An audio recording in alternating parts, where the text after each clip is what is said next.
Hello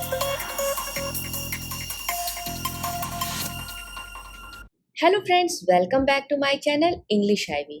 दोस्तों, आज इस वीडियो में हम subordinating conjunction of time when को थोड़ा डिटेल में डिस्कस करेंगे।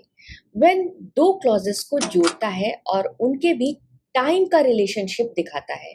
ये हमें बताता है कि सेंटेंस का मेन एक्शन किस वक्त पर हुआ। व्हेन का हिंदी मतलब होता है जब। जैसे हिंदी में हम बोलते हैं, जब वो आएगा तब मैं उससे बात करूंगी। यानी हम हिंदी सेंटेंस में जब, तब या फिर जब, तो इस स्ट्रक्चर का यूज करते हैं। लेकिन इंग्लिश में नॉर्मली सिर्फ व्हेन का यूज करना ही एनफ होता है। इंग्लिश में इसे बोलेंगे, when he comes I will talk to him. यहाँ इंग्लिश में तब या तो के लिए देन का यूज करना जरूरी नहीं होता, क्योंकि व्हेन खुद ही वो मीनिंग दे देता है। आइए चलिए देखते हैं कि व्हेन का यूज करके सेंटेंस स्ट्रक्चर कैसे बनता है।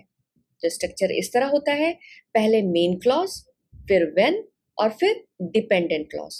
या फिर स्ट्रक्चर इस तरह भी बना सकते हैं, पहले व्हेन फिर डिपेंडेंट क्लॉज और डिपेंडेंट क्लॉज खत्म होने के बाद कॉमा लगाते हैं। यानी कि जब हम व्हेन वाला क्लॉज पहले लिखते हैं तब हम उसके बाद कॉमा का यूज करते हैं और उसके बाद मेन क्लॉज लिखते हैं।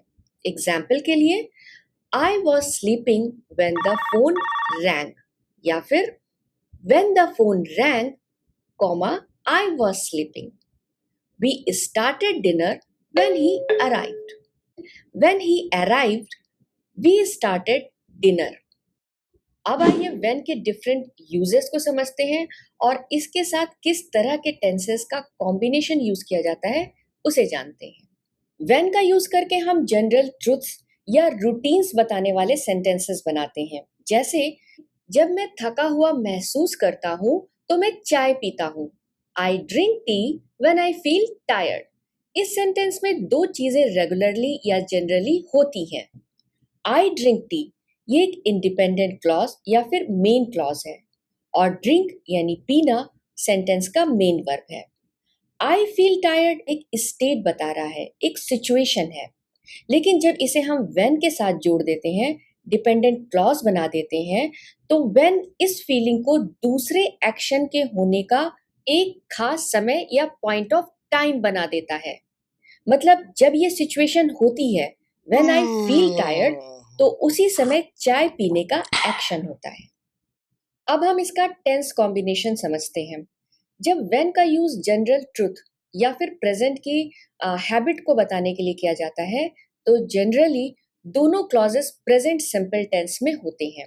जैसे, when we heat water it boils. When it rains the roads become slippery. She smiles when she sees me. और वहीं पर अगर हैबिट्स या रूटीन पास्ट की हो, तब दोनों क्लॉजेस अक्सर पास्ट टेंस में चले जाते हैं। जैसे, when I got bored I would watch movies. When I was a child I would sleep early. अब व्हेन का नेक्स्ट इंपॉर्टेंट यूज समझिए, फ्यूचर टाइम क्लॉज के रूप में। जब सेंटेंस फ्यूचर की बात करता है, तब डिपेंडेंट क्लॉज एक फ्यूचर का पॉइंट ऑफ टाइम बनकर आता है और मेन क्लॉज में जो एक्शन है उसके फ्यूचर में होने के समय को बताता है। जैसे, when he comes I will talk to him. जब वह आएगा तो मैं उससे बात करूंगा। यहाँ पर dependent clause when he comes एक फ्यूचर के एक्शन से ज्यादा फ्यूचर के टाइम को एक्सप्रेस कर रहा है। यानी फ्यूचर में जब ये समय आएगा तो मेन क्लॉज का एक्शन होगा और इसीलिए व्हेन क्लॉज को हम प्रेजेंट सिंपल टेंस में यूज करते हैं, क्योंकि ये टाइम को एक्सप्रेस कर रहा है। और मेन क्लॉज में विल का यूज किया जाता है क्योंकि ये फ्यूचर के एक एक्शन को एक्सप्रेस करता है।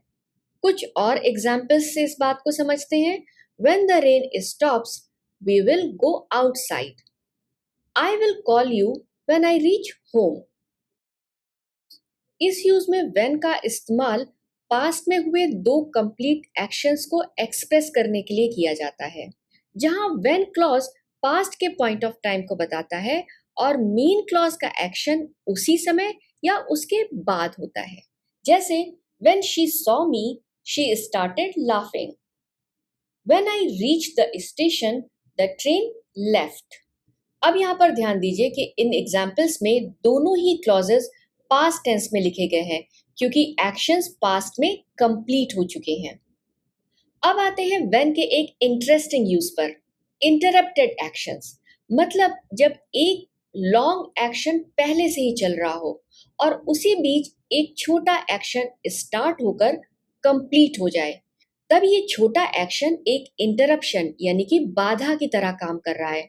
मतलब ये पहले से चल रहे लॉन्ग एक्शन के बीच में अचानक से हो गया। एग्जाम्पल के लिए, she was cooking when the lights went out. वह खाना बना रही थी, तभी लाइट चली गई। यहाँ शी वॉज कुकिंग एक ऑन गोइंग लॉन्ग एक्शन है जो पहले से चल रहा था, और द लाइट्स वेंट आउट ये एक छोटा इंटरप्टिंग एक्शन है जो बीच में हुआ। जब हम इस छोटे एक्शन को व्हेन के साथ जोड़ते हैं तो यह इंटरप्शन एक पॉइंट ऑफ टाइम बन जाता है। मतलब जिस समय लाइट गई उस समय कुकिंग हो रही थी।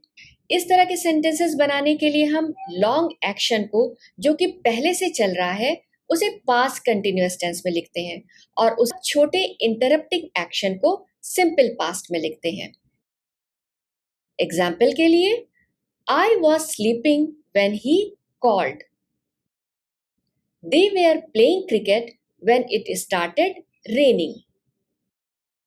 जब हम किसी एक्शन के होने के खास पल यानी कि पॉइंट ऑफ टाइम को नहीं बताकर लाइफ के किसी फेज, किसी सिचुएशन या फिर किसी टाइम पीरियड को शो करना चाहते हैं जिसमें कि मेन एक्शन हुआ, तब हम व्हेन क्लॉज का यूज करके अपना सेंटेंस फॉर्म करते हैं। जैसे एग्जाम्पल से समझते हैं, when I was a child I played outside every day. जब मैं बच्चा था तब मैं रोज बाहर खेलता था। तो यहाँ पर when I was a child कोई एग्जैक्ट मोमेंट नहीं बता रहा, बल्कि लाइफ का एक फेज बता रहा है, बचपन, और उसी दौरान में मेन एक्शन होता था। She was in college when she learn dancing. In college life का वो फेज है जब डांस सीखने का काम हुआ। तो फ्रेंड्स, आई होप अब ये कॉन्सेप्ट आपको ज्यादा क्लियर हो गया होगा। If you like the video, please like, share and subscribe the channel. See you in my next video. Thank you, धन्यवाद।